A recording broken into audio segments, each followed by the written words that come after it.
আসসালামু আলাইকুম। নিব ছোট দানার সাগুটা ধুয়ে নিয়েছি। মেজারমেন্ট কাপের 1 কাপ সাগু দিলাম, দিয়ে এটা জাল করব। ছোলাটা দড়িয়ে দিলাম। 1 কেজি দুধকে আধা কেজি করেছি। সাগুটা দুধ দিয়ে ভালো করে সিদ্ধ করেছি। 4-5 দানা লবণ দিব। 1 কেজি দুধ ঘন করে আধা কেজি করেছি। ওই আধা কেজি দুধটা সাগু দিয়ে সিদ্ধ করেছি। গুঁড়া দিব 3 টেবিল চামচ, দিয়ে এটা ভালো করে নেড়ে দিয়ে দিব। সাগুটায় ঘন দুধটা সাগুটায় দিয়ে দিব।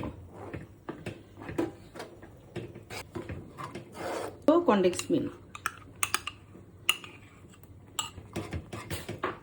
1 চামচ চিনি দিব। কনডেন্স মিল্ক দিয়েছি এটা যেন হালকা মিষ্টি হয়। 1 মাস সোজা রাখার পরে এই সাগুটা খেলে পেটটা ঠান্ডা থাকবে, সেজন্য সাগুটা এভাবে সাগুর পুডিং বানাবো ডাব দিয়ে। এটা কিভাবে বানাই সেটাই আপনাদের দেখাচ্ছি।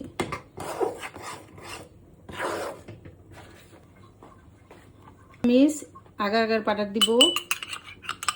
সাগুটা এমনি ঘন, এই জন্য একটু কম দিলাম। সাগুটা সিদ্ধ হওয়ার পরে আমরা চিনিটা দিয়েছি। এখন এই যে আগার আগারটা দিয়ে দিব, দিয়ে অনবরত নাড়ব। ডাবের শাঁসটা মোটা মোটা করে কেটেছি, এই যে এভাবে মোটা মোটা করে কেটেছি, এটা দিয়ে দিলাম। সাগুর পুডিংটা 2টা লেয়ার করব। এটা হলো একটা লেয়ার, এটা হলো দুধ দিয়ে সাগুটা রান্না করেছি, আর বাকি আরেকটা লেয়ার করব। কিভাবে করব সেটা দেখেছি। চিনিটা মিষ্টিটা আপনারা কম বেশি দিতে পারেন। আমি অল্প মিষ্টি দিয়েছি। ডাবের যেরকম উপরের লেয়ারটা মিষ্টি যেরকম থাকবে, নিচেরটাও ওরকম থাকবে। এখন এটা নামাই ফেলবো, দিয়ে দিব। এটা একটা লেয়ার করলাম। ডাবের পানিটা এরকম 1.5 মগ পানি, ডাবের পানি নিলাম। 1 চামচ, 2 চামচ চিনি দিব, আর আগার আগার পাউডার দিব।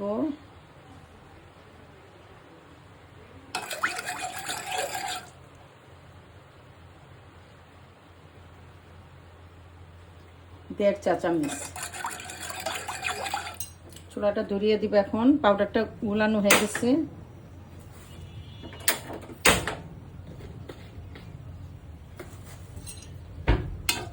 এটা নাড়বো।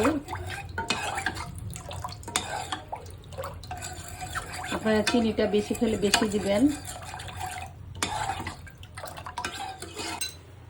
আগার আগারটা পাক উঠে আসছে। এখন দিয়ে দিব এরকম চিকন করে।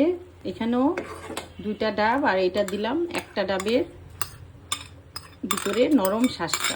2টা ডাবের পানি দিয়েছি, আর একটা ডাবের নরম শাঁসটা দিয়েছি চিকন করে কেটে। নামায় ফেলবো। হয়ে গেছে। সমান যেন হয়। ডাব আর সাগুর পুডিং। সাগু ডাব 2টাই শরীরের জন্য, স্বাস্থ্যের জন্য ভালো। 1 মাস সোজা রাখার পরে এই ডেজার্টটা খেলে পেট স্বাস্থ্য 2টাই ভালো থাকবে। ঠান্ডা হয়ে গেছে, এই ছুরি দিয়ে এটা কেটেছি।